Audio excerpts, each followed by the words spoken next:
las charlas del Instituto de Física Fundamental de la Semana de la Ciencia. Antes de comenzar, voy a hacer un poco de propaganda. Esta es la página web del Instituto, en la que pueden leer todas las actividades. Aquí, pinchando, esta es la dirección de la página web del Instituto, IFFCSIC-ES, y esto es Semana de la Ciencia 2017, en la que vienen pues un poco todas las charlas y actividades que hacemos en nuestro instituto. También quería hacerles un pequeño ruego. Esto es... Ay, perdón, me he olvidado poner. No las pilas, no. Bueno, así le da tiempo a mirar. Las autoridades del CSIC, a pesar de muchas cosas, nos piden que hagan una pequeña valoración sobre su opinión sobre la Semana de la Ciencia, sobre esta charla, sobre el resto de las charlas y actividades del instituto. Y esta es la dirección en la que pueden, digamos, hacer una pequeña encuesta. Se hace una pequeña encuesta en línea. Es ahí, en esa dirección, semanadelaCiencia.csic.es.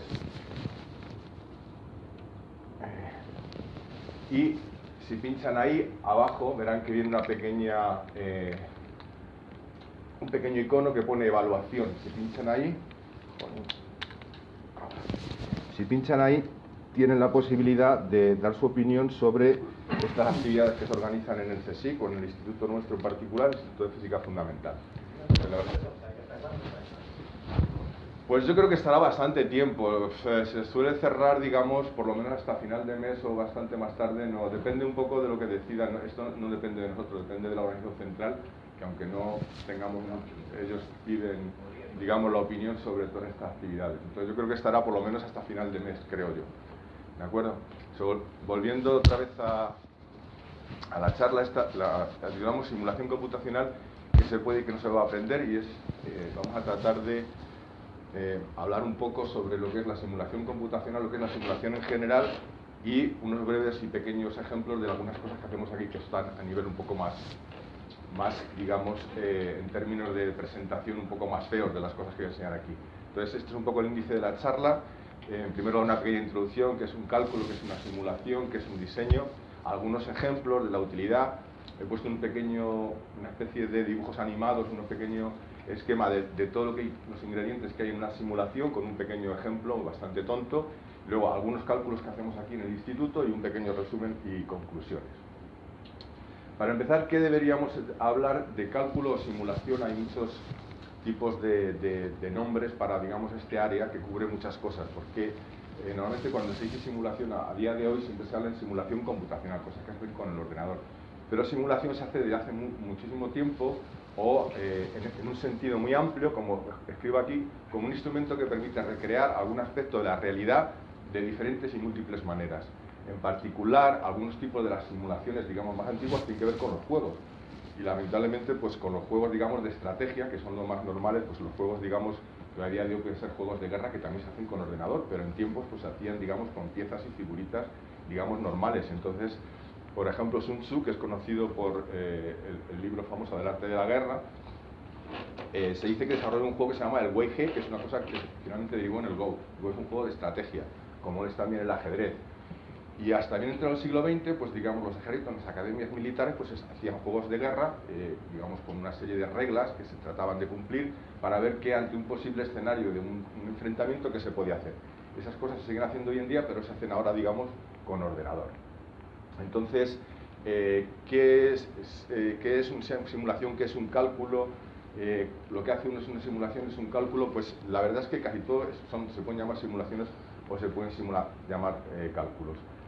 Lo que tenemos siempre que tener en cuenta es que hagamos lo que hagamos, siempre habrá que hacer comprobaciones, como veremos, porque no siempre lo que hagamos va a corresponder a la realidad que intentamos simular o desarrollar. Habrá que hacer pruebas y habrá que utilizar pequeños, digamos, desarrollos que son los modelos y prototipos. Hay otras aplicaciones que utilizan nombres especiales, pero que en el fondo pues también serían simulaciones, o serían, digamos, el concepto aquí muy genérico que estamos haciendo. Por ejemplo, diseño asistido por ordenador. No lo que la gente conoce como CAD/CAM, que es Computer Aided Design, que esto es como, por ejemplo, para, digamos, es fácil, digamos, hacer el plano de una casa, hacer, digamos, los metros que puede hacer, pero sí, por ejemplo, lo que sería el diseño para, por ejemplo, un coche de carreras, que es una cosa en la que se gasta bastante dinero.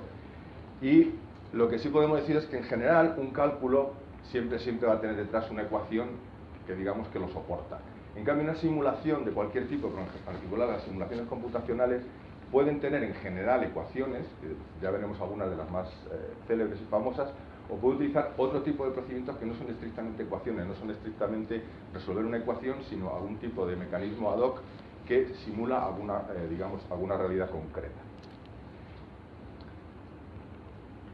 Para empezar voy a poner un ejemplo de lo que se puede entender por una simulación o tipos de artimañas para obtener cosas. Por ejemplo, en este caso vamos a intentar obtener el número pi. El número pi, como saben, es la razón que hay o la relación que hay entre la semicircunferencia y el radio. ¿De acuerdo? Es un número pi, que es un número que tiene infinitos decimales, no es un número racional, y como uno sabe vale 3.141592 y así, digamos, hasta el infinito.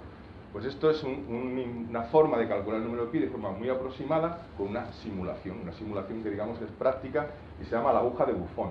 Buffon es un naturalista francés que en el siglo XVIII propuso este método para calcular el número pi. Está basado en lo que es la teoría de probabilidad, la probabilidad de que al tirar una aguja sobre un sitio en el que se han dibujado unas líneas paralelas, del tamaño de la aguja, la distancia entre las líneas paralelas es la longitud de la aguja. Se tiran agujas y según se va tirando agujas y considerando lo que son las teorías de probabilidades, se llega a encontrar una aproximación al número pi. Por ejemplo, así es como se hace, digamos, la fórmula es 2 por el número de agujas partido por las que se cruzan, digamos, estas líneas. Si tiramos una sola aguja, digamos, la aproximación, y cae aquí, por ejemplo, pues una probabilidad bastante grande, tendríamos que...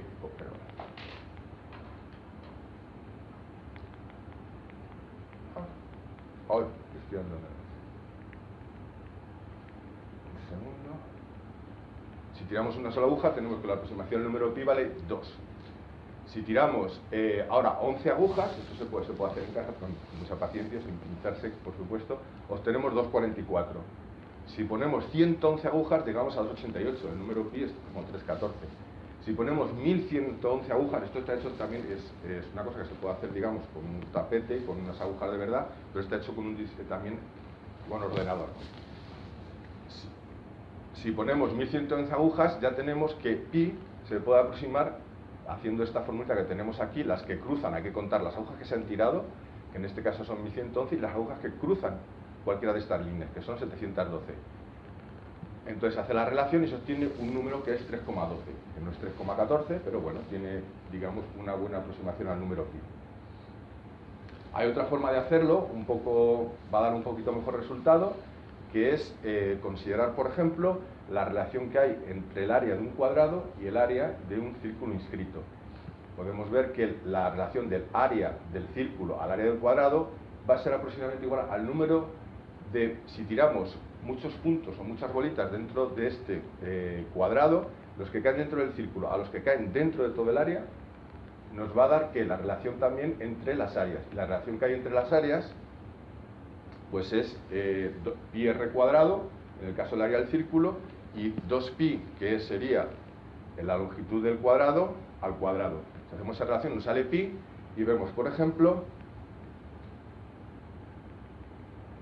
que si ponemos solamente 10 puntos, los distribuimos aleatoriamente, en este caso también se hace con un ordenador, se utiliza un generador de números aleatorios, con la condición de que queden dentro de este cuadro, ¿de acuerdo? Entonces, se lanza una serie de números aleatorios, en este caso 10, vemos que dentro del círculo han quedado 7, fuera han quedado 3, se hace la relación y queda una aproximación a pi de 2,80. Si se tiran 100 números aleatorios, 100 posiciones aquí dentro de esta cuadrícula, nos sale ya un número de pi 320, nos vamos acercando bastante más. Si se tiran 1000, ya sale 316, que 314, 15, 92 ya casi es el número pi de verdad. Es decir, hemos conseguido con un método que no, en principio no tiene ninguna relación con pi, ni con matemáticas, ni con nada, bueno, sí, pero el número relativo tiene relación con las matemáticas, calcular una aproximación al número pi. Este método, que se llama el método de Monte Carlo en general, porque es un procedimiento en el que se obtienen números aleatorios para generar algo. En general, la base de este procedimiento es generar números aleatorios, puntos aleatorios en este espacio. Se llama como método de Monte Carlo y tiene mucha relación con todas las simulaciones, ordenadores y con muchas cosas de las que hablaremos aquí. Hay otras formas de calcular el número pi, no necesariamente tienen que ver con simulaciones que uno hace, digamos, sobre una mesa, con ordenador o sin ordenador, sino que también hay fórmulas, aproximaciones a pi. Una es la fórmula de Wallis, la fórmula de Leibniz, la fórmula de Euler, todas estas en estos números verán que pueden obtener aproximaciones al número pi. Es decir, hay muchas maneras de calcular el número pi, hay muchas maneras, en general va a haber muchas, o va a haber varias maneras de hacer simulaciones. Hoy en día, con los ordenadores, de nuevo, se pueden obtener muchísimas cifras del número pi. Por ejemplo, el cálculo más antiguo con ordenador que se conoce es el de 1949, con el ENIAC, que hablaremos después, que tenía 2000 cifras decimales de pi. Después, 10 años después, lo pasaron a 16.000. En el 73, con el CDC, Control Data Corporation, este es uno de los primeros ordenadores grandes, así digamos ya potentes de uso que hubo, se hicieron ya 1 millón de cifras de pi. El CRY, quien se haya oído hablar de ordenadores o la lista de superordenadores, ya no está el CRY, pero el CRY era uno de los más potentes superordenadores que existió, tenía refrigeración por helio, y con este tenía 480, con este se calcularon 480 millones de decimales. Y luego ya con algunos modelos, ya empezaron los japoneses, aquí a entrar ya en el tema, en el 99 y el 2002, pues ya estos no son ya 1240, ¿no? un billón de números del número pi, ¿de acuerdo? Con un ordenador. Bueno, vamos a ver aquí ahora un pequeño ejemplo, que es un pequeño, digamos, dibujo animado de cuáles son los ingredientes que siempre aparecen en una simulación y qué es las cosas que debemos aprender, que podemos saber o no. Este sería lo que es el disparo de una bola de cañón. Si alguien ha estado en la mili en artillería, bueno, no hay mili, en artillería no hay nada, pero bueno, un cañón se dispara, cuanto más se inclina, digamos, el cañón, pues la bala sale con una posición o la otra. De tal manera la ponemos con otra y sale con otra posición. Entonces, lo que podemos ver con las ecuaciones que vamos a mostrar ahora es cuál es la trayectoria que ha seguido la bala. Aquí, por ejemplo, si el cañón estaba en 60 grados, que es la línea roja, va a tener esa trayectoria. Va a subir más alto, pero va a alcanzar menos distancia. Si lo ponemos con una inclinación de 55 grados, va a alcanzar menos altura, pero va a llegar más lejos. Entonces, ¿qué ingredientes tenemos en esta simulación, en esta gráfica que hemos traído aquí? Pues en primer lugar, un modelo. El modelo es este, es un modelo muy sencillo en el que tenemos la distancia X aquí, que sería el suelo, la distancia Y, que sería el cielo, y un poco aquí la velocidad con la que sale la bala del cañón, que esto se puede saber, más o menos con la velocidad que dispara el proyectil, el ángulo de inclinación y las ecuaciones fundamentales. En este caso son ecuaciones algebraicas sencillas que uno estudia en bachillerato, que dan la posición de X y de Y con el tiempo, considerando aquí, por ejemplo, que es el ángulo de inclinación del cañón y esta es la aceleración de la gravedad. Además de la gráfica que hemos enseñado antes, en realidad lo que nos interesa más bien es saber cuál es la altura máxima, cuál es la distancia máxima, y aquí tenemos una gráfica en la que vemos el ángulo, vemos X máxima y Y máxima. Esta es la altura máxima que ha llegado y el alcance máximo. Es decir, que en todo ingrediente de una simulación pues vamos a tener un modelo en el que está basado todo lo que vamos a ver, qué es lo que queremos estudiar. Vamos a tener unas ecuaciones o un cierto artefacto matemático que nos va a ayudar, y luego unas ciertas condiciones iniciales. Esto es muy importante. Aquí en este caso he puesto que V0 tenía tenía una velocidad inicial de salida de 100 metros por segundo y que la aceleración de la gravedad es 9,61 metros por segundo. Estos son los ingredientes, los datos iniciales. Y con eso, pues podemos ir hacia tener una gráfica como esta, que a lo mejor es más bonita, o tener una tabla numérica que en realidad es mucho más útil. Los artilleros pues tienen unas tablas, sabiendo en cada posición, o dependiendo de la pólvora que le ponen, o yo que sé, pues la distancia que llegan y el ángulo que tienen que poner el cañón, digamos. Es decir, vuelvo a repetir, esto lo repetiré bastantes veces a lo largo de la charla, un modelo en el que se basan unos datos iniciales, unas ecuaciones y unos resultados. Con esto espero, aunque no es una simulación, pues es una ecuación algebraica muy sencilla, son los ingredientes que hay en las simulaciones. Ahora, ¿para qué son útiles las simulaciones computacionales? Bueno, pues en muchos casos resulta que hay situaciones en que hay situaciones o eventos muy peligrosos y que no queremos, digamos, hacer el hecho o lo que queremos recrear de forma, digamos, real, sino solamente simularlo. En otras ocasiones hay cosas que son muy caras y costosas, en tiempo, en dinero, o algunos otros aspectos que son imposibles realmente de medir, de recrear, o que son inaccesibles. Entonces, vuelvo a repetir aquí, los ingredientes que tenemos en cualquiera una de estas cosas, pues son los datos, el modelo, las ecuaciones o algoritmos que nos permiten llegar, y los resultados. Entonces, ¿Cuáles son los inconvenientes? Porque todo esto está muy bien, pues las simulaciones no siempre son posibles. No siempre tenemos un modelo, no siempre tenemos unas ecuaciones que lo describan, no siempre somos capaces de resolver las ecuaciones o resolver el algoritmo.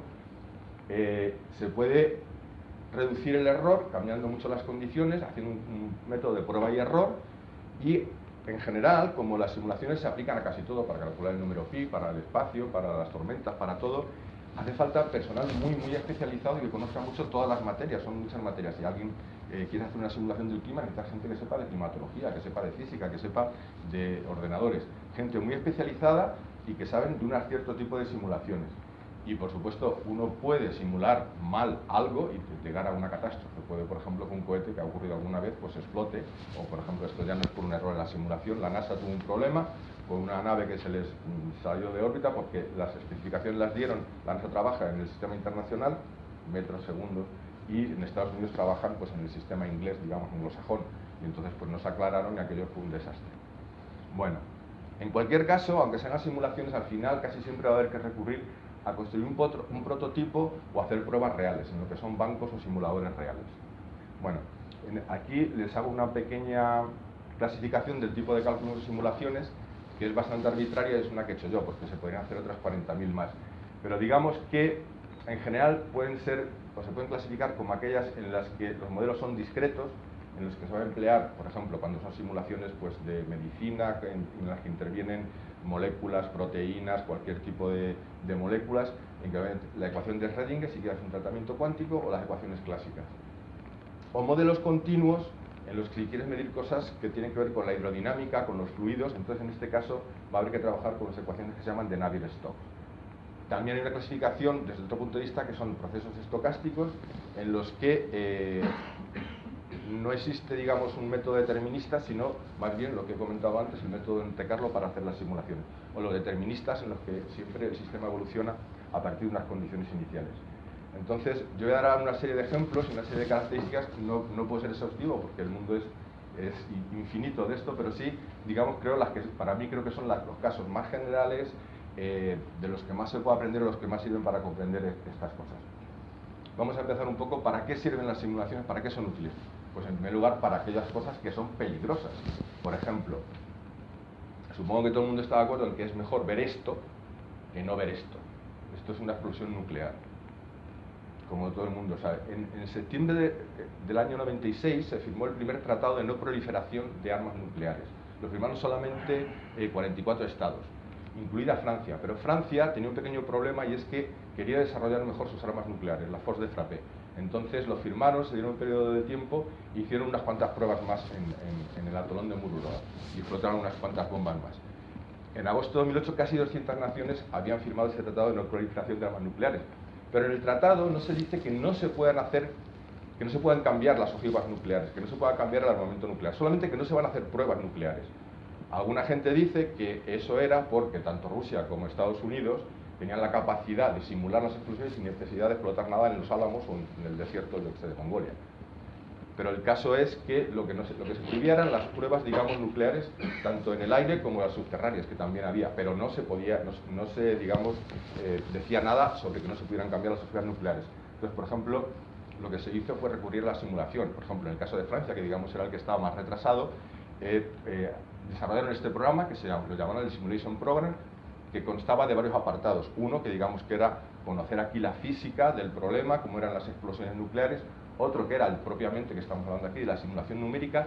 Y uno, digamos, de validación experimental, que esto se hizo con lo que se llamó no sé si se puede leer bien, el Megajoule Laser. Era un láser con mucha potencia de energía que, digamos, recreaba en ambientes como más pequeños lo que sería una simulación nuclear. Entonces era una especie de banco de pruebas que no era una explosión nuclear, pero simulaba un poco lo que aquí se hacía con este, digamos, método de simulación. Entonces, volviendo un poco a todo lo que es el proceso de simulación y cuál es un poco la historia, que empezó con la simulación de explosiones nucleares, todo esto empezó bastante con lo que se conoce como el proyecto Manhattan, en el que se desarrolló la bomba atómica, en el que Oppenheimer, que es un famoso físico, era el jefe, digamos, del equipo científico. En el año 46, poco después de terminar la Guerra Mundial, apareció el primer ordenador, que se considera como el primer ordenador de cálculo, aunque hay algunos precedentes de un ordenador alemán, el Z1, y del Colossus británico, que era más bien una especie de calculadora programable que utilizó Alan Turing para descifrar los códigos nazis de la famosa máquina Enigma, pero el que se considera, digamos, por mucha gente como el primer ordenador de verdad es el ENIAC, que es Electronic Numerical Integrator and Computer, que ocupaba, digamos, toda esta sala inmensa, era todo hecho con válvulas. Y en el año 53, Ulrich von Neumann y Metropolis diseñaron lo que se conoce como el método de Monte Carlo y el algoritmo de Metropolis en particular, para simular, por ejemplo, qué ocurría con los neutrones que se liberaban en las explosiones nucleares y cómo se podían generar mejor las... O sea, el método de Monte Carlo, que he hablado varias veces, también apareció, desgraciadamente, por la cabeza de esta gente, y digamos, en el esfuerzo que siguió a la Segunda Guerra Mundial. Después, el ENIAC, que era un nombre que fue como muy famoso, devino en algunos tipos de ordenadores comerciales, como era el Univac, que fue un ordenador muy famoso y que tiene reminiscencias en el nombre. En el año 2002 se consiguió por primera vez en Los Álamos, que hay un superordenador gigante, la primera explosión, o simular la primera explosión tridimensional de una bomba nuclear en Los Álamos, en 2002. Desde ese momento los ordenadores se emplean en todo tipo de simulaciones, desde ese momento que estuvieron, digamos, disponibles. Y como ejemplo de lo que es la reutilización de una simulación, digamos, de tipo bélico, el código que se utilizó para hacer esa explosión nuclear se reutilizó después para encontrar, aquí no sé si lo ven, es la simulación de la formación de estrellas masivas. El código de la explosión nuclear, como eso está relacionado en definitiva, lo que ocurre en una bomba nuclear es lo que ocurre, digamos, en el Sol con el helio que se fusiona, se recreó para recrear y simular esta formación de estrellas masivas con el mismo código. Por supuesto, esto que pone aquí es que se requirieron bastantes años de adaptación del código que estaba preparado para la bomba nuclear para reutilizarlo. Nuke Code, el nuke es como se conoce a la bomba nuclear en los americanos. El código de la bomba nuclear rompe, digamos, un misterio estelar. ¿Para qué son además útiles? Digamos, pues en muchas ocasiones los experimentos son caros y costosos, pero en tiempo, en dinero. Entonces aquí, digamos, es una cosa en la que interviene un poco más la industria, y aquí son fenómenos, estoy aquí poniendo, que tienen que ver más con, digamos, fluidos, con gases, con líquidos, y aquí en general se utilizan más simulaciones con lo que sean ecuaciones de Navier-Stokes. En este caso, por ejemplo, aquí se simula, por ejemplo, cómo sería la corriente de aire en un prototipo de un coche. En los coches de carrera se gasta muchísimo dinero en ver cuál es la mejor aerodinámica para que sostenga mejor el viento. Aquí, por ejemplo, esto sería la radiación que da sobre una cierta perfil de una cierta ciudad. Y esto es una simulación computacional de lo que se llama un canal hidrodinámico. Los canales hidrodinámicos son esos sitios donde se prueban los prototipos que antes se han simulado, o al revés, porque los canales hidrodinámicos, por ejemplo, en España hay dos, uno en la Escuela de Ingenieros Navales y otro en el Pardo, sirven para probar, digamos, barcos, diseños, de cuál es la forma que mejor navega, que tiene menos turbulencias. Entonces, esto es una simulación de esas cosas que en realidad se hicieron antes. Y esto es la simulación de un avión volando, en lo que se llaman los túneles de viento. Porque esto de aquí es un túnel de viento en Airbus. Entonces aquí, no sé si se ve bien, esto es un avión que está cogido aquí por un pequeño brazo. Aquí se pone una gran cantidad de aire y tiene una serie de sensores que van midiendo cómo responde el avión, digamos, ante los vientos, ante las turbulencias. Esta es la altura de una persona, o sea, son modelos a escala. Aquí igualmente, esto es lo que es una foto del canal de experiencias hidrodinámicas del Pardo. Este es el canal, no sé si se ve bien en la foto. Esto es como un pequeño riachuelo. Aquí le pueden dar al agua la potencia, la energía, las olas, todo lo que quieran para estudiar diferentes comportamientos. Todo eso además se puede hacer con simulaciones, digamos, por ordenador. ¿En qué puede uno confiar más? La verdad es que una simulación por ordenador es mucho más fácil cambiar 4 parámetros para ver cuál es el diseño del barco, que no tener que montar un barco y hacerlo varias veces. O sea que al final, en los prototipos, es casi el proceso final de un desarrollo de simulación por ordenador. Entonces, para finalizar aquí con las simulaciones hidrodinámicas, tienen mucha importancia en la industria y se ayudan además de lo que se llama diseño asistido por ordenador. Lo que antes era, digamos,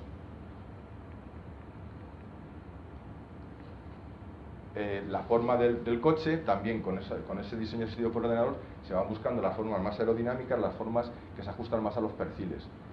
Finalmente, lo que hay que hacer, una vez que se tiene, digamos, el diseño y que se piensa que tiene un mejor comportamiento frente, pues, digamos, a las turbulencias o frente a a los vientos, a los fluidos, pues se hace un prototipo y se prueba. Aquí en este caso vemos el túnel de viento Airbus, el canal de experiencia, y este es un banco de pruebas también para cohetes. Las explosiones también se simulan. Este es un banco de pruebas que hay en Teruel, en el aeropuerto de Teruel, porque hay un aeropuerto en Teruel que gana bastante dinero. Y aquí hay una empresa española que es una spin-off de la Universidad de Alicante que hace cohetes. Se llama PLD Space y aquí están probando el cohete. Primero se puede simular, se ve qué carga hay que ponerle, se ve qué combustible hay que poner, y entonces hay que probarlo aquí. Es como una edificación de hormigón, aquí se agarra el cohete y se ponen una serie de sensores para ver las fuerzas y los momentos que ejerce este cohete.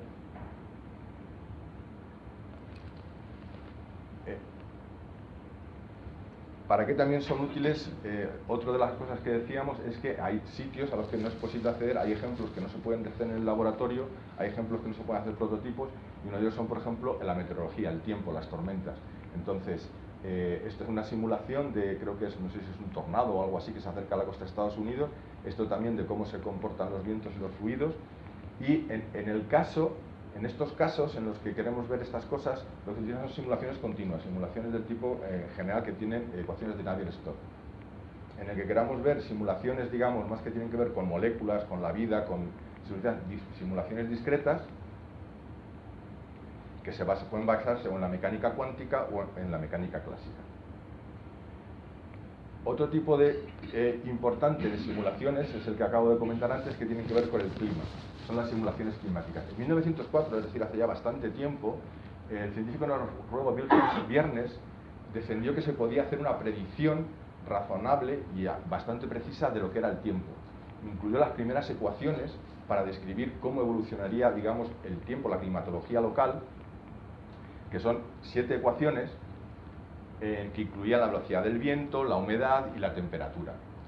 Cuando se mejoraron muchísimo las predicciones y las mediciones en determinados sitios, porque claro, este señor no tenía demasiadas mediciones de cuáles eran las temperaturas, cuáles eran los vientos en muchas zonas, pero cuando se mejoró todo eso, se llegaron a predicciones muy muy buenas sobre el tiempo. Sin embargo, supongo que ustedes saben que no se pueden hacer predicciones a largo plazo del clima. No se pueden hacer predicciones cortas, a lo mejor mañana y con una cierta certidumbre. Con el 90% mañana no llueve y cosas por el estilo, pero no se puede decir qué va a ocurrir dentro de un mes. Y eso ocurre, a pesar de tener todas estas ecuaciones, a pesar de tener muchos buenos datos de entrada, a pesar de que los modelos son todos muy buenos, porque siempre hay algo que falla, algo maldito en el interior, y en este caso es un fenómeno que en el 1963 un meteorólogo llamado Edward Loren encontró que las soluciones numéricas, porque todo esto son soluciones que se hacen en ordenador o no, son numéricas, eran muy sensibles a las condiciones iniciales.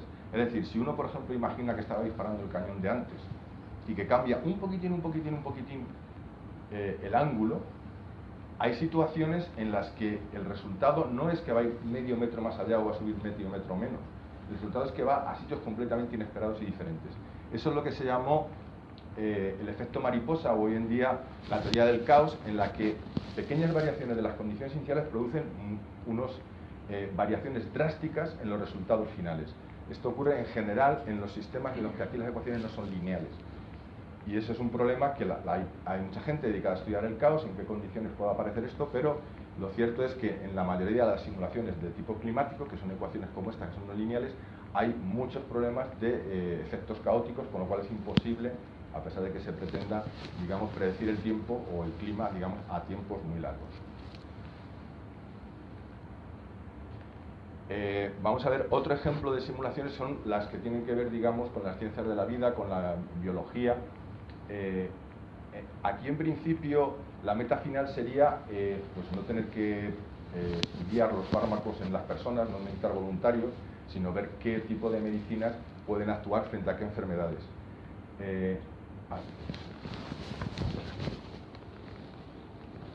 Si funciona una pequeña película.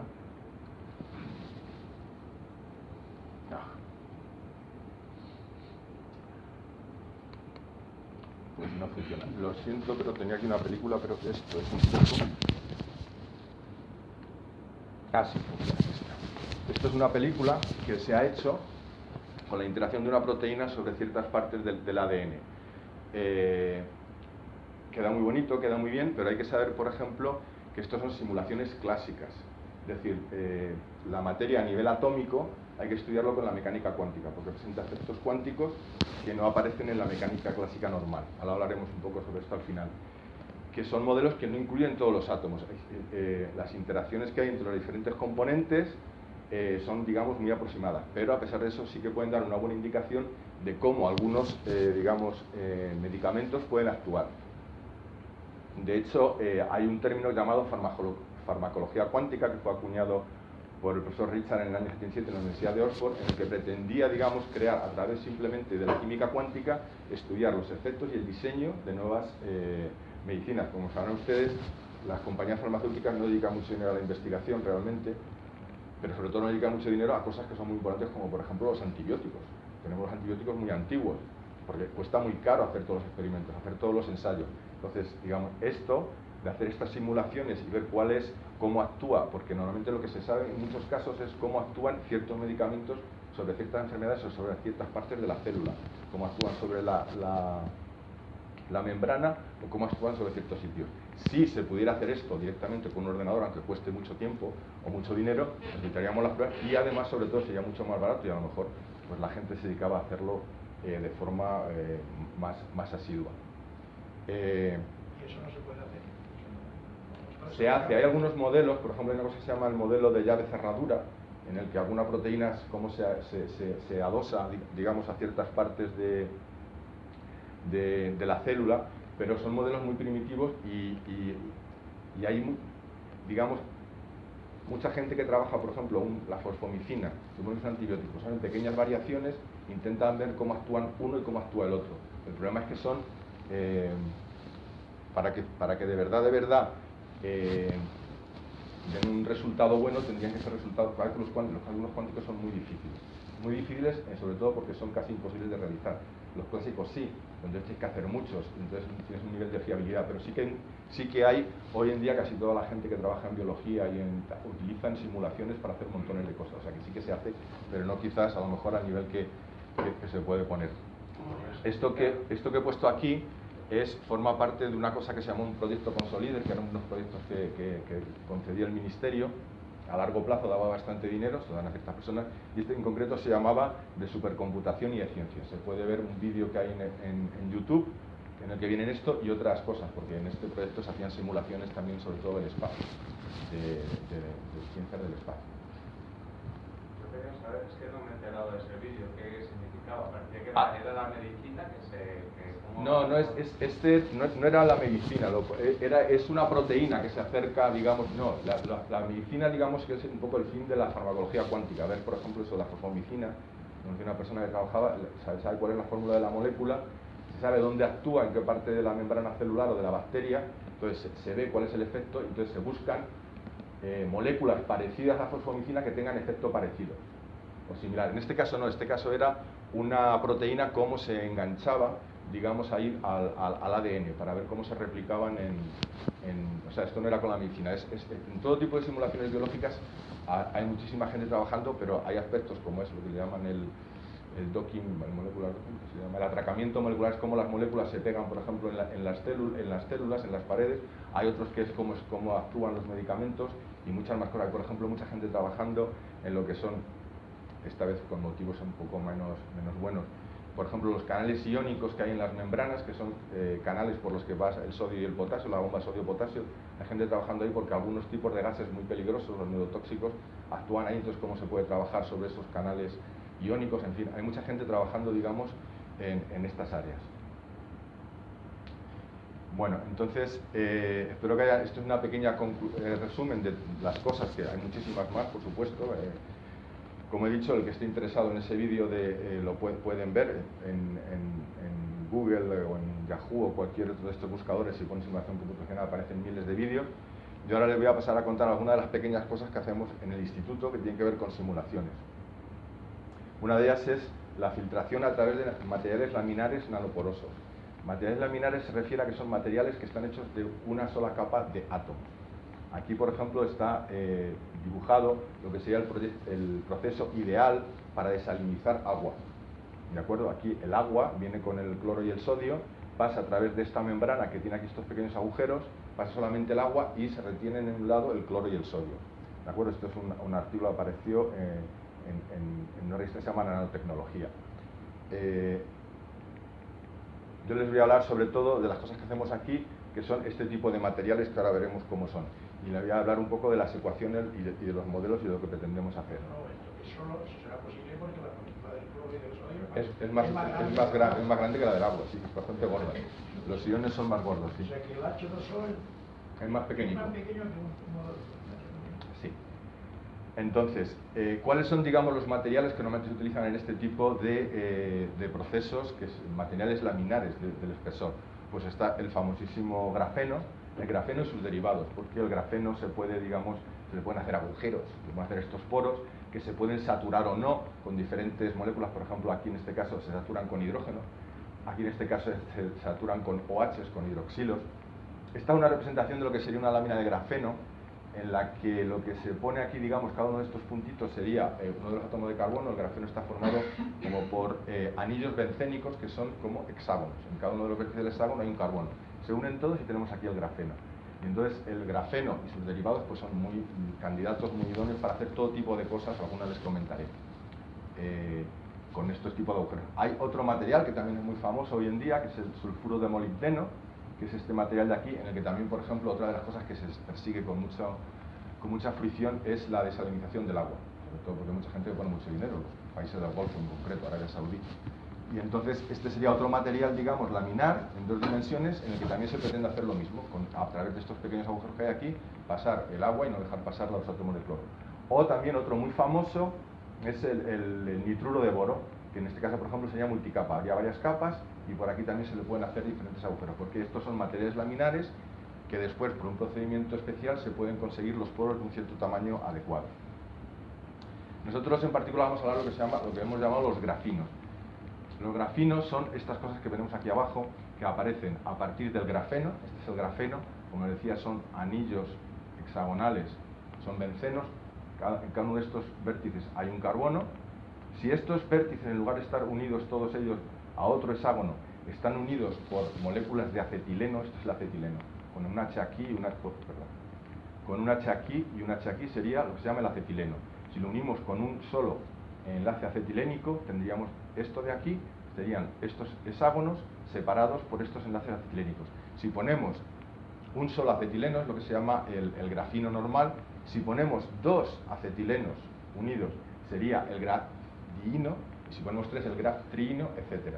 Es decir, que según vamos añadiendo más acetilenos, el poro es este, porque el grafeno es impermeable a prácticamente todo. Hoy en día hay un experimento que dice que pueden pasar protones, o sea, núcleos de hidrógeno a través de él, pero esto no deja pasar nada, si no se hacen agujeros es impenetrable. Pero esto no, esto tiene aquí estos pequeños huecos triangulares, que son los microporos, que son los que nosotros vamos a tratar de estudiar. Entonces, el grafino no es solamente un material, digamos, que uno puede simular, realmente está sintetizado. Se predijeron por primera vez, digamos, con un cálculo en el año 87, pero se sintetizaron por primera vez en 2010, hace 7 años. Los mismos autores volvieron a presentar otro método en el 2015 y en el 2017, un procedimiento alternativo este mismo año, que aparentemente el primer método por el que se había sintetizado era un método, digamos, de estos de químicos que era bastante peligroso, se producían bastantes sustancias de desecho bastante peligrosas, tóxicas, y este método, según ellos, es mucho mejor. Yo no lo sé. Y si alguien está interesado, pues hay una revista que acaba de hacer toda una revisión, está en inglés, de síntesis y propiedades de carbono grafidino 2D, es de 2017, justamente de este año. ¿De acuerdo? O sea, lo que tenemos aquí en este material es lo que es importante, que son poros triangulares y están espaciados uniformemente, es decir, no hay uno aquí, digamos, de forma aleatoria, sino que están ahí espaciados. En una charla más o menos exactamente la misma el año pasado, alguna gente me preguntó si esto era, digamos, puro diseño de ordenador o tenía alguna utilidad. Entonces aquí, para intentar convencer a algunos escépticos, incluido yo mismo, tengo un ejemplo de cosas que se han hecho. Por ejemplo, esto es una cosa que se puede ver, lo pueden visitar esta página, News, MIT, Massachusetts Technology Edu, donde viene este ejemplo y algunos más. Esto, aquí, por ejemplo, se propone utilizar este tipo de láminas incluso para diálisis. para diálisis, para separar, digamos, lo que hace el riñón, lo que tiene que hacer la gente que tiene que ir a hemodiálisis, pues hacerlo, digamos, con este material que sería algo mucho más pequeño y se podría hacer de manera más controlada. Entonces, la manera en la que se fabrican estos artefactos, aunque son todavía pequeños, lo que no se ha conseguido, digamos, es hacer escalado, un escalado industrial de sistemas grandes, pero a nivel pequeño y laboratorio sí existe. Entonces, en este caso es cómo se fabrica el grafeno. Se crece sobre una lámina que aquí no se ve muy bien, esto abajo es cobre. Entonces se crece el grafeno, un método que se llama CVD, deposición cristalina de vapor. Es una máquina, se puede comprar muy barata, por 1000 euros prácticamente se vende, se llama CVD. Entonces ahí se ponen los ingredientes, digamos, echa el carbono o lo que sea, se ponen unas condiciones y se va formando el grafeno, ¿vale? Sobre una lámina, porque claro, estamos hablando de que es una lámina del espesor de un átomo, nosotros no podemos verlo, no podemos manejarlo, eso es el problema, digamos, de estas láminas atómicas. Se crece sobre una lámina de cobre, después se le añade un policarbonato, se pega encima, se le da la vuelta y se tira para quitar, digamos, el grafeno, se pela. Esto fue un poco como las personas que dieron el premio Nobel por el grafeno. Aparentemente los primeros grafenos que se sintetizaron fue con cinta adhesiva. La cogieron, digamos, polvorearon polvo de lápiz, de la lámina del lápiz, que es grafito, lo cogieron así, lo engancharon con una cinta esta de adhesiva, pum, y lo pusieron. Y después se polimeriza porque, claro, al hacer esto, pues se arrancan partes de aquí, se hacen pequeños agujeros y se hacen muchos defectos. Se utiliza una técnica que yo desconozco lo que es la polimerización interfacial para sellar los huecos, y finalmente se utiliza plasma de oxígeno para grabar los poros del tamaño que se desea. Aparentemente esto es muy controlable. Y este, por ejemplo, es un dibujo, perdón, no es un dibujo, es una fotografía real con AFM, con microscopía de fuerza atómica, de una de las láminas que sostiene aquí. Aquí se ve, este es el tamaño, 2 nanómetros, aquí es donde están los poros, estos que se ven aquí. ¿De acuerdo? O sea que este tipo de láminas se pueden construir. Aquí hay otro ejemplo de otra lámina. Aquí hay SiO2, que es óxido de silicio. Se soporta sobre esto la lámina de grafeno que se ha, digamos, construido, y se permite que unas moléculas entren o no, digamos, por esos agujeros. Ahí incluso se hizo un modelo del tamaño de una moneda para conseguir desalinizar agua, que han hecho en la Universidad aquí de Arabia Saudí. Bueno, entonces, nuestra idea es si los materiales que nosotros estamos trabajando, que son los grafidinos, se pueden utilizar para separar diferentes átomos y moléculas unos de otros, e incluso, que es una cosa que también estamos trabajando, si se pueden utilizar para almacenar ciertas moléculas de interés. Por ejemplo, el CO2, para sacarlo de la atmósfera, lo que se llama secuestrar el CO2 y almacenarlo, o bien para almacenar lo que se llaman vectores energéticos, el H2 o el CH4, sería una forma de almacenar el hidrógeno o el metano dentro de estos dispositivos y poder, digamos, reutilizarlo cuando se quiera. El problema del almacenamiento de estos gases es que, digamos, hay que conseguir un sistema en el que se pueda almacenar el gas, que no esté, digamos, a alta presión como tiene que estar hoy en día el hidrógeno líquido, por ejemplo, hablando de hidrógeno, y que además la energía que hay que dar no sea igual al almacenarlos, sea también, haya que poner después mucha energía al sacarlos fuera, porque entonces no estamos consiguiendo nada de rendimiento. Entonces esto sería un material como el grafidino, digamos, con varias capas para intentar almacenar en el intersticio que hay entre ellos estas moléculas. Entonces, lo que nos hemos dedicado últimamente es, por ejemplo, a la separación de los isótopos del gas noble helio. ¿Por qué el gas helio? Esta es la figura que hemos visto antes, que se pone como ejemplo siempre para purificar el agua. Estos son algunos trabajos que tenemos nosotros. Pues el helio es un recurso natural muy, muy escaso.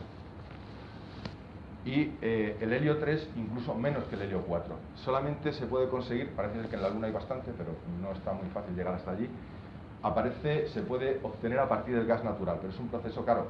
Y lo que es mucho más caro es separar los isótopos. La separación isotópica, como los isótopos son sustancias que tienen exactamente igual todas las propiedades químicas, físicas, excepto su peso. Pues tiene, por ejemplo, el helio 4 pues tiene un peso de 3 unidades atómicas de masa, el helio 4 tiene un peso de 4. La única diferencia que hay entre estos dos señores de aquí es el peso. Entonces es muy difícil separar isótopos.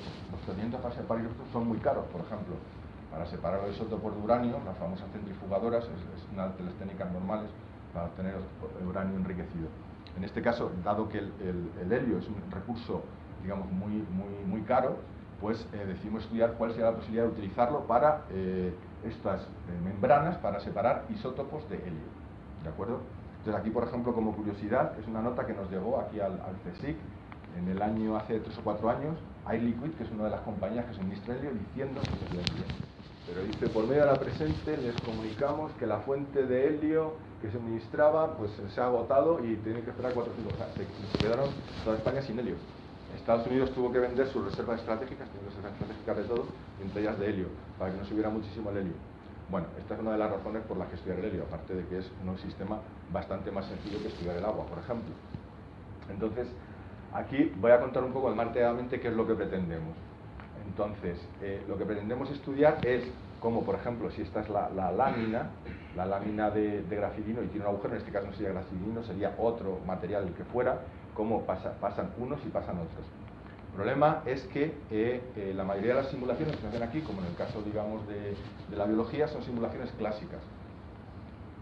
Como en este caso el átomo de helio es un átomo muy poco pesado, es muy importante los efectos cuánticos. Entonces nosotros lo que hemos intentado es hacer un estudio cuántico del proceso, que es lo que hay, digamos, menos. Todo el mundo hace tratamientos clásicos, pero no tratamientos cuánticos. Nosotros pensamos que los procesos cuánticos son muy importantes en la separación del helio.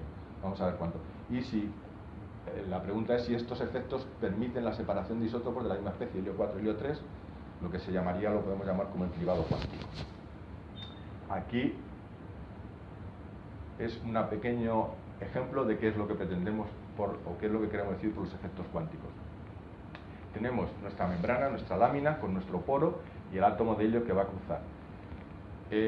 Las interacciones que hay a nivel atómico se vienen por potenciales, es decir, cuando se acercan dos partículas se experimentan, si están a una larga distancia, una atracción, pero cuando están muy cerca se repelen, como si fuesen, por ejemplo, no solamente por las fuerzas de Coulomb, o sea, por cargas positivas y negativas, sino por otras que hay por aquí, como las de Van der Waals y las de corto alcance. Entonces, esta es una representación de lo que sería, digamos, este potencial, esta interacción que siente el átomo de helio según se va acercando aquí. Como ven, esto de aquí viene a representar el agujero en el que hay menos barrera para traspasarlo.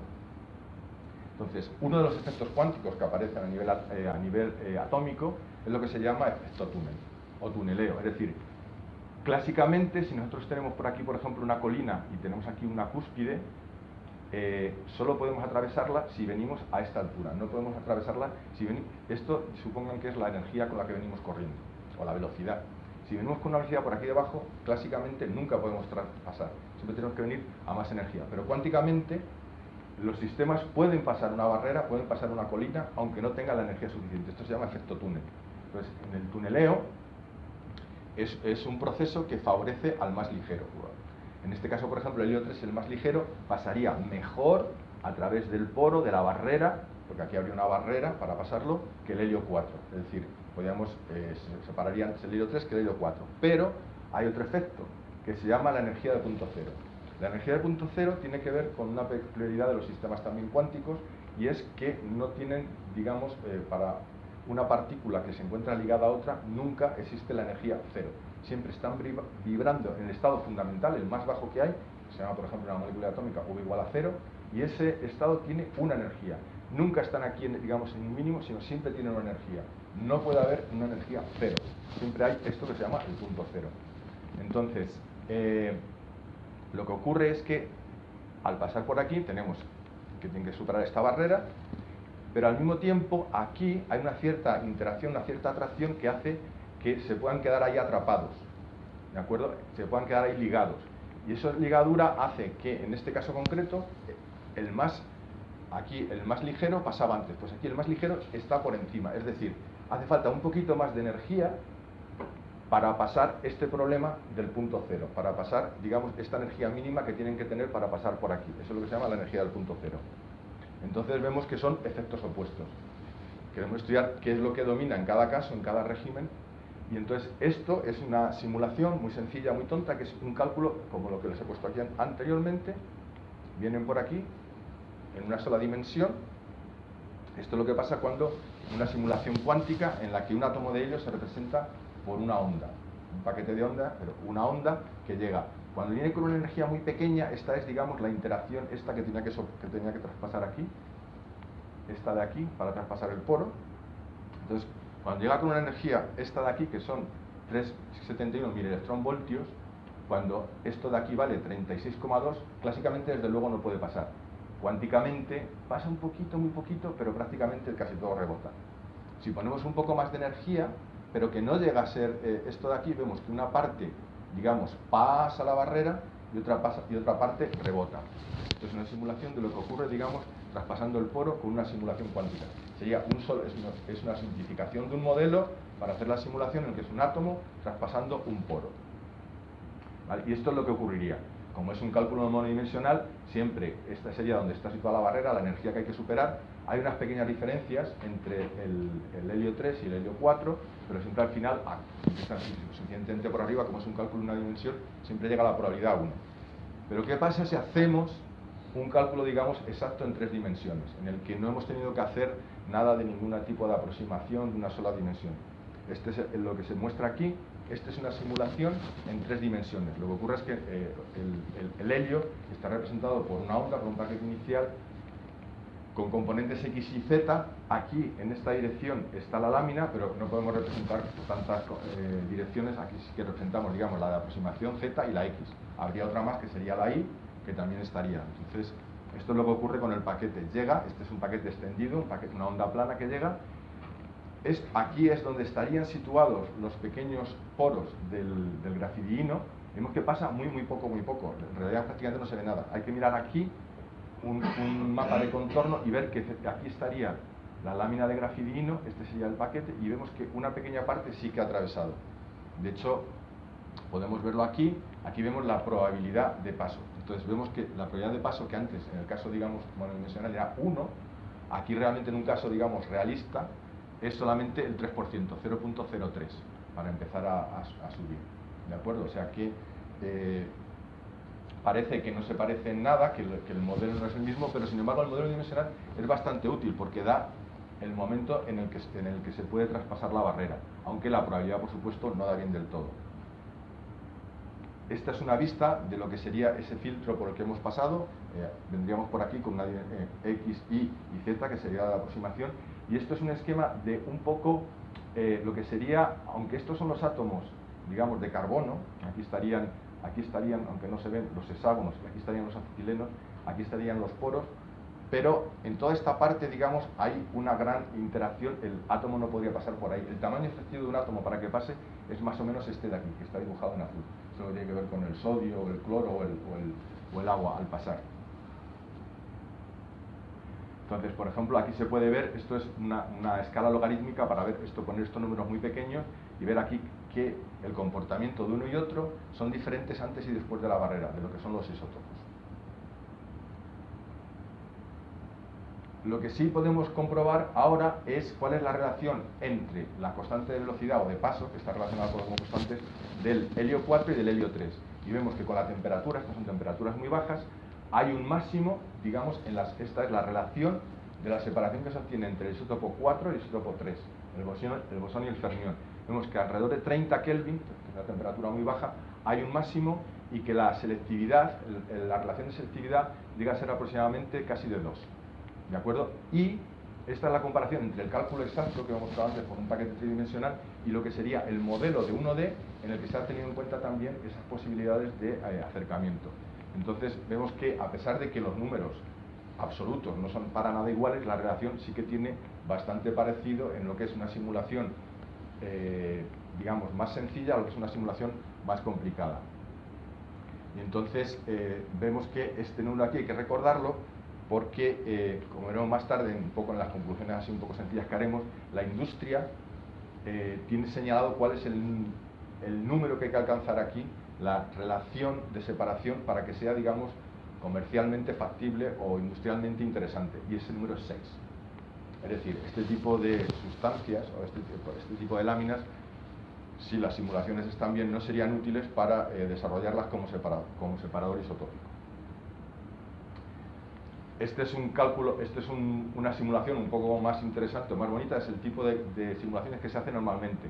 Esto es con dinámica molecular, es lo mismo, son helios. Esta sería la lámina, esto es un pequeño bloque, porque la simulación serían todos bloques aquí que vendrían todos contiguos, pero he cogido un pequeño trozo.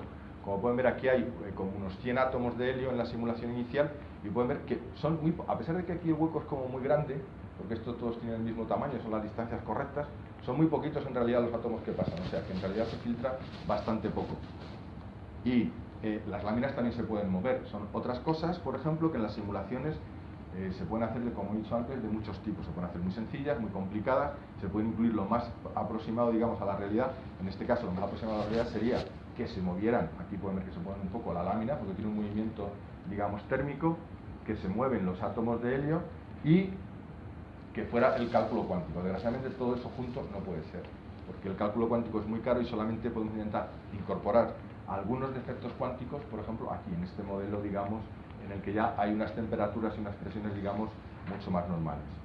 Entonces, concluyendo, podemos ver que a mayor temperatura hay mejor separación, o si los poros son más grandes, se puede separar mejor, pero la selectividad es menos específico.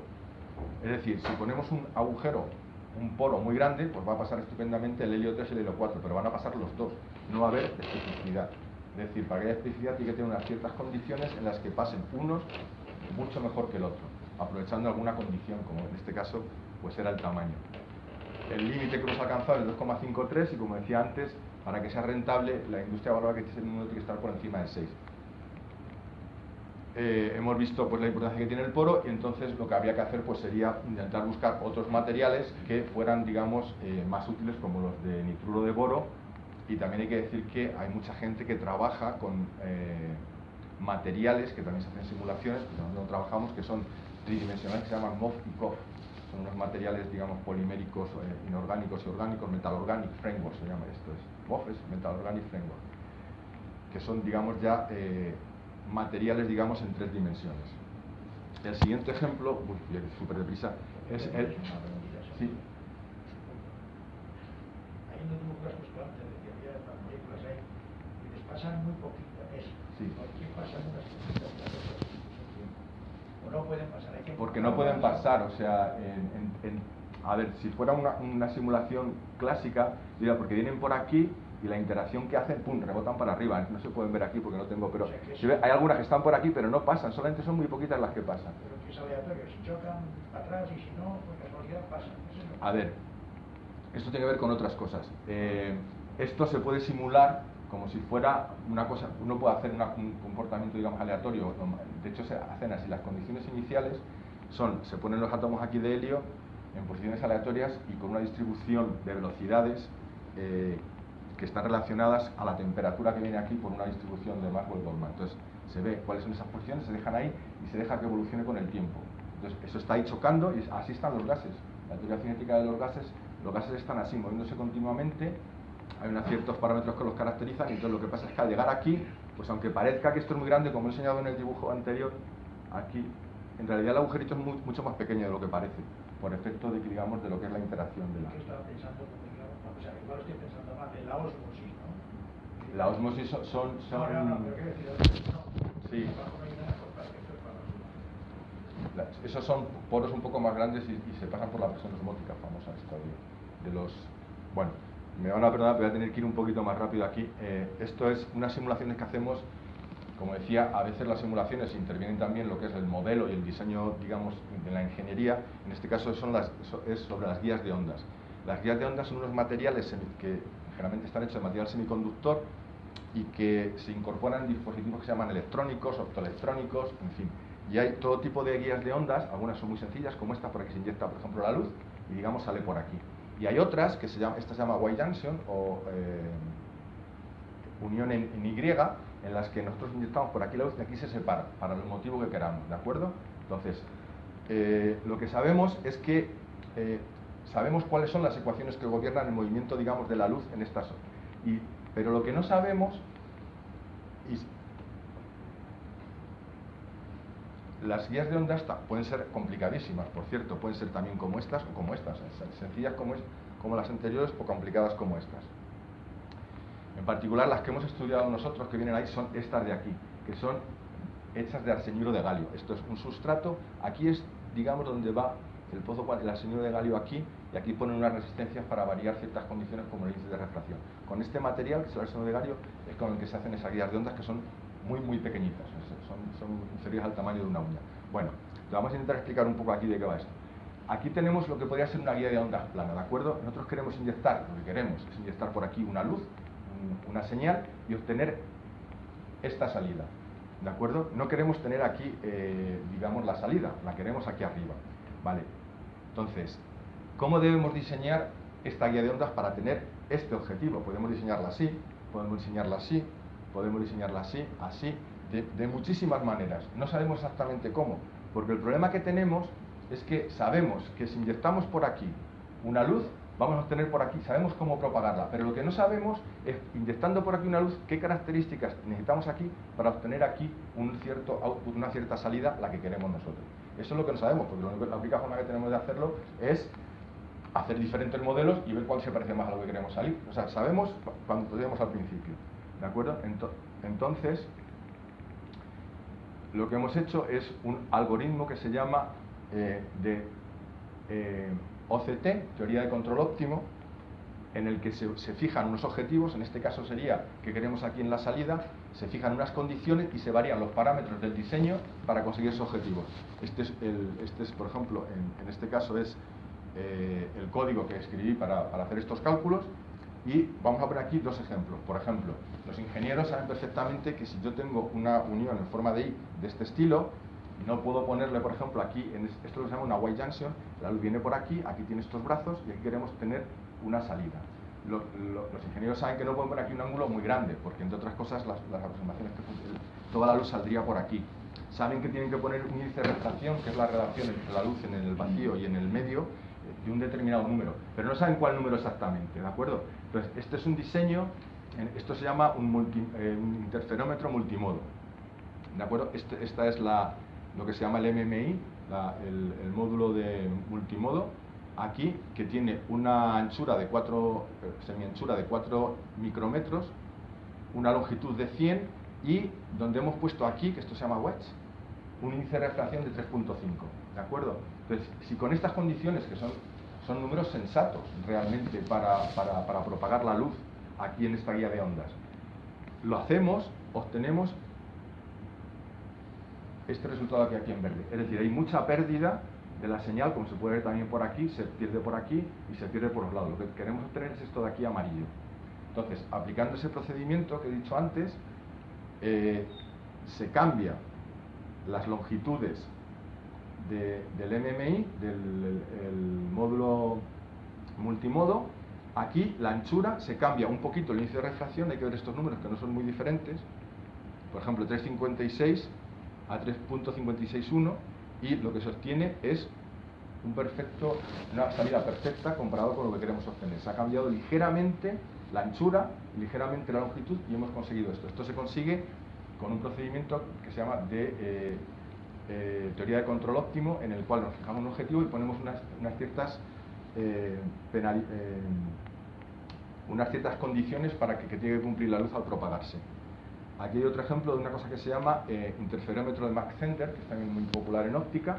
Aquí normalmente queremos mezclar dos señales, aquí normalmente se hacen muchas cosas como retrasar la onda o algo así, ver cómo interfieren, pero vemos que con este diseño, no he puesto aquí las condiciones porque da igual, en realidad tenemos una pérdida tremenda. O sea, en lugar de tener esto de aquí que deberíamos obtener, tenemos lo de los lados.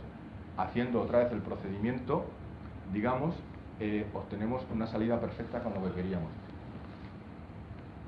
Como decía, las conclusiones que son un pequeño cambio en los parámetros produce efectos muy grandes en el resultado obtenido. Podríamos pensar que podríamos diseñar la guía de ondas, hacer muchas pruebas y cambiar ligeramente el valor del tamaño del MMI, pero ¿qué hacemos? Cambiamos el tamaño del MMI, lo hacemos más grande y hacemos al mismo tiempo, aumentamos o disminuimos el índice de refracción. Cuando hay muchos parámetros que cambiar, no sabemos qué conjunto ir variando para dónde ir. Entonces hay que hacer un procedimiento de minimización, que es como el que se hace aquí de optimización, porque si no, pues sería fabricar montones de guías de ondas hasta obtener uno que nos diera las condiciones óptimas. Y bueno, aquí en este caso se ve, por ejemplo, lo que es se mezcla un poco, digamos, lo que es la simulación de un proceso físico realmente con el proceso de optimización y diseño. Es otro ejemplo que quería ponerles. Y yo creo que con esto nada más, unas conclusiones. Espero que crean que son importantes tanto para la ciencia básica como la aplicada, todo tipo de simulaciones, que la programación gráfica o las películas que se pueden ver en YouTube son importantes, pero realmente eso es lo que no nos dice mucho. Tenemos que tener unas tablas, unos números que nos digan que no existe ninguna herramienta universal para hacer ningún tipo de simulación y ningún tipo de cosas, y que hace falta mucha personal muy especializado en muchos diferentes campos y todos colaborando. Y que bueno, en fin, espero que consideren que esta es una herramienta importante y que debería ser una herramienta importante. Y bueno, muchas gracias por la atención. Está la página de nuestro grupo y si alguien quiere seguir, digamos, las películas, el instituto tiene un canal de YouTube y también una estadística. Muchas gracias.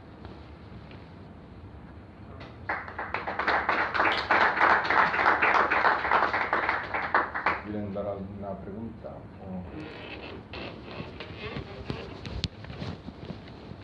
Sí, aquí el caos no interviene. ¿Dónde? En la cuántica menos.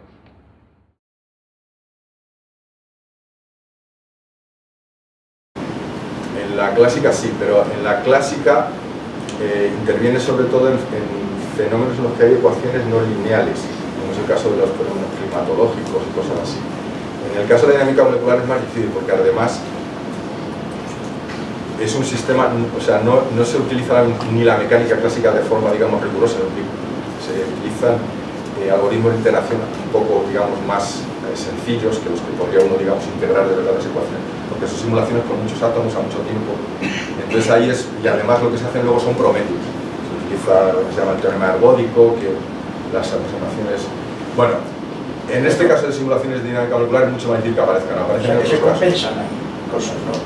No es que se compensen, sino que por el tipo de ecuaciones, por el tipo de simulaciones tienen menos, aparecen con menos frecuencia.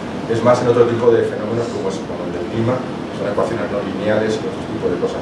O el del Navier-Stokes, cuando aparecen turbulencias que se llaman y cosas así, torbellinos. En todo caso, en lo clásico ya tenemos que categorizar muchos tipos de caos, por mi pregunta. Pues los caos, yo no soy experto en caos, así que mi opinión es un poco casi como la Bueno, es igual, tú dime. sí, el caos, el clásico, porque el caos cuántico no está ni siquiera, por lo que yo sé, no está ni siquiera, digamos, ¿cómo diría yo?, definido. Hay diferentes formas, porque el caos clásico simplemente es que en unas condiciones iniciales en las ecuaciones de movimiento tú empiezas aquí y acabas aquí, empiezas un poquito más allá y acabas allí, y lejos. Pero cuánticamente, en realidad, como utilizan ondas, la onda ocupa todo el espacio. Entonces no hay posibilidad de que acabes en un sitio o en otro. Bueno, pues la probabilidad puede acabar en un sitio más grande, pero hay probabilidad en todos lados. Entonces el caos cuántico es más difícil, digamos, de definir. Hay gente que lo define, intenta definirlo por el número de niveles o de estados ligados que aparecen, por el número de nodos que aparecen, porque las funciones pueden tener ceros y cosas así, pero no está muy definido. Está bien definido, digamos, o bien categorizado en la mecánica clásica, con una cosa que se llama el exponente de Lyapunov, que es un señor ruso que hizo un matemático, y Poincaré hicieron un estudio sobre caos y vieron, pues digamos, teniendo ese numerito que se hacen una serie de cosas con las ecuaciones, se saca un numerito y se puede categorizar cómo funciona este caos, o cómo es importante. ¿Qué capacidad de cálculo? ¿Con qué contáis? ¿Con qué ordenadores? A ver, digo en el CSIC. En el CSIC contamos, pues el CSIC no tiene ningún ordenador, ¿vale? Tenemos una cosa que se llama un clúster, un trueno que se llama, que son nodos, pero hay gente, el problema es que no tenemos mucha gente, digamos, que no sabe. O sea, no solamente hace falta alguien que sepa del problema, alguien que sepa programar, alguien que te explique cómo funciona, en fin, es un caos, pero tenemos gente muy voluntariosa, pero tenemos un clúster, un trueno, que tiene ahora unos módulos más modernos, pero no tiene una capacidad, digamos, demasiado grande. No mete los números en megaflow. Tenemos acceso a los superordenadores español, que está en Barcelona, pero está pagado por el ministerio, pero está en Barcelona, entonces curiosamente hay mucha más gente de Barcelona trabajando que digamos en otros sitios. Y tenemos acceso también a el CESGA, el Centro de Supercomputación de Galicia, porque también fue pagado por el CSIC, no por el Ministerio sino por el CSIC, no sé, un cierto porcentaje, paga un cierto porcentaje, o sea, tenemos acceso, pero digamos nuevamente no es nuestro ordenador, entonces también más gente, igual que en Barcelona, pues hay más gente de la Universidad de Galicia trabajando en el CESGA que digamos que hay aquí. Y luego también se puede pedir tiempo a supercomputadores europeos y todo eso. Pero realmente no tenemos nadie, digamos así, cercano que nos pueda... Porque hay problemas que son muy difíciles de tratar. O sea, yo escribo ese programa, pero habría que escribirlo mejor, porque yo no soy experto en computación, habría que ponerlo que se pueda paralelizar, que fuera, en fin, mil cosas. Una interfaz gráfica fuera fácil. son 1000 cosas que no es eso, o sea, personal sobre todo, aparte de esto, o sea, bueno, tenemos algunos ordenadores, pero tampoco podemos comprar ordenadores a veces, porque hay que comprarlos todos juntos, en fin, es un poco caótico. Muy bien, es caótico en este caso. Se ha quedado caos en todo el rato. Es una pena, ¿no? Pues sí, el contribuyente tiene derecho a saber qué es en qué se gasta su dinero, pero me parece a mí que nosotros no somos precisamente los que lo gastamos peor, pero opiniones hay un poco de Se toman los cálculos de las simulaciones, estas no son en tiempo real, quiere decir que...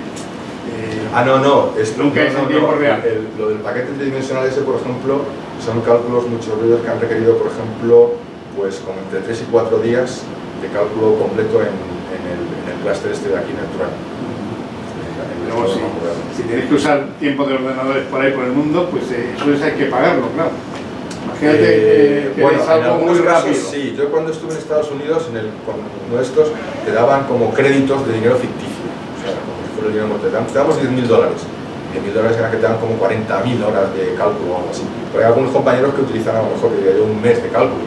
Y por ejemplo, si el ordenador se cae, pues todo lo que tienes que estar continuamente escribiendo, porque si no todo lo que has calculado en 3 meses se va a la porra. Sí, o sea, sí, o sea, es un poco...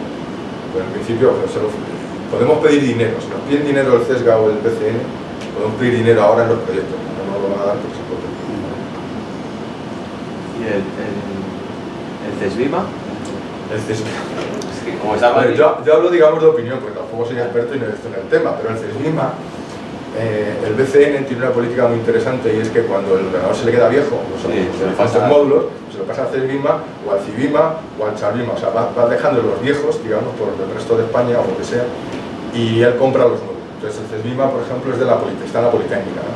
Entonces tenemos acceso, creo, pero también no, o sea, el problema es que en algunos sitios es lógico en cierta manera que tienes que pedir un proyecto para que te den horas de cálculo, porque claro, depende cómo sea el proyecto, y tengo que escribir cada vez 10 hojas. Ya he tenido que estar hoy, hicimos aquí un congreso hace poco, te describen los auditores de por qué hemos gastado ese dinero, o sea, es que realmente nos pasamos el día haciendo burocracia. Entonces, si tienes que escribir un proyecto para pedir 40.000 horas de cálculo y el proyecto es muy largo y muy complicado, no es decir, pues quiero calcular esto, que es una hoja, pues que es sensato que la gente sepa, o que te pidan, digamos, responsabilidades del tiempo que has tardado y lo que has hecho, por ejemplo. Pero no, siempre es un trabajo previo. O sea que es difícil. El CESBIMA también tenemos acceso, creo, pero también tienes que hacer un proyecto, porque en realidad también es de la Politécnica, no sé si es de la Comunidad de Madrid, un poco así en patrocinio a medias, y también existe otro, el CIMA, que creo que se llama en Andalucía también, en teoría también tienes acceso, pero en realidad es complicado porque cada uno es distinto, no puedes estar llevando de un lado para otro, la portabilidad de los códigos tampoco es tan sencilla, en fin, no es tarea fácil. ¿Tenéis relación con otros centros de investigación como el INDEA Computación o software? El INDEA Computación no, el INDEA Materiales, el INDEA Agua y tal, pero en computación no. No sé, porque ellos se dedican, digamos, más a la ciencia de computación tal cual, creo. No, algo un poco así también lo digo. El INDEA Materiales sí conozco a mucha gente. Y en el de agua, pero en el de esto, a lo mejor conozco a alguien, pero digamos, no lo tengo ahora mismo. Pero ellos realmente trabajan sobre, serían software, hardware, no sé, códigos, protocolos de comunicación, en fin, cosas de esas. Esto todavía también. Ahora me digo, no, con esto... No. Vosotros en estos resultados, por ejemplo, de estas, a separarlas, ¿vosotros qué? ¿Dais a la industria asesoramiento? ¿Vendéis? ¿Qué hacéis? A ver, nosotros ya cada día más piden, perdón, pero voy a tener que cortar esto de aquí, cada día más